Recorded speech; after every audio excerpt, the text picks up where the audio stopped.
Bonjour, j'aimerais aborder avec vous aujourd'hui la question de l'effet miroir. Alors, c'est quoi l'effet miroir? C'est un concept qui est très courant en psychologie et qui permet vraiment de comprendre un petit peu ce qui nous arrive. Je vous donne un exemple. Dans le cadre d'un schéma amoureux, si la personne, par exemple, a une grosse blessure d'abandon, sachant qu'on en a cinq, l'abandon, le rejet, l'injustice, la trahison et l'humiliation. Donc, si on a une des cinq, eh bien, la personne va toujours attirer des personnes, des conjoints qui vont l'abandonner en fait.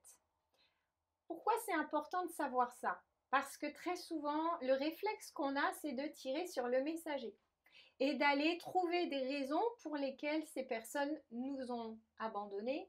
Par exemple, qu'elles n'étaient pas assez bien, qu'elles avaient des défauts, qu'elles avaient ci et ça. On peut totalement prendre ce principe-là. Et en fait, quand on fait ça, on se positionne en victime. C'est-à-dire que c'est pas l'environnement, c'est pas nous qui avons un problème, c'est l'environnement finalement qui est fautif. Le problème de ce positionnement, c'est que vous êtes impuissant à changer quoi que ce soit dans votre existence. Pourquoi? Parce que vous ne pouvez pas changer les autres. La seule personne que vous pouvez changer, c'est vous-même. Alors cet effet miroir, qu'est-ce qu'il veut dire? En gros, ça signifie que toute votre réalité va en permanence refléter la manière dont vous vous voyez ou la manière dont vous vous traitez. Donc, une personne, par exemple, qui a pour schéma de se faire tout le temps maltraiter, euh, eh bien, il faut qu'elle se pose la question de savoir comment elle se traite elle-même.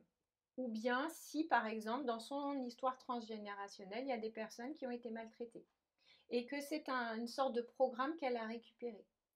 Mais dans tous les cas, ce qui est très important, c'est à un moment donné de se poser et de se demander de quelle manière on va pouvoir travailler là-dessus. Parce que là encore, si on se met à accuser l'extérieur, eh bien, ça signifie qu'on refuse inconsciemment de faire le travail. Et donc, on ne peut pas résoudre le problème à la base. Donc, la première étape, c'est de se réapproprier son existence et de prendre sa pleine responsabilité par rapport à ce qui se passe. Donc, c'est prendre un petit pas de recul et c'est aussi pour ça que des gens comme moi existent. Pour prendre ce recul-là, ça veut dire qu'on accepte qu'on a attiré dans notre vie des situations qui avaient un objectif, c'était de nous faire prendre conscience de la blessure qui a travaillé.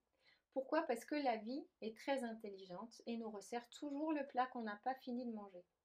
Donc vous vous condamnez à répéter des schémas jusqu'au jour où vous prenez le point et vous travaillez sur vous pour comprendre d'où vient le schéma et comment y mettre fin.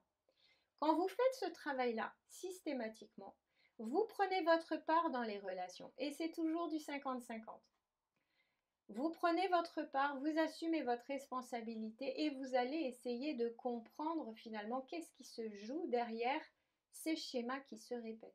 Et ça va vous permettre de grandir, ça va vous permettre surtout d'aller guérir ce qui doit être guéri.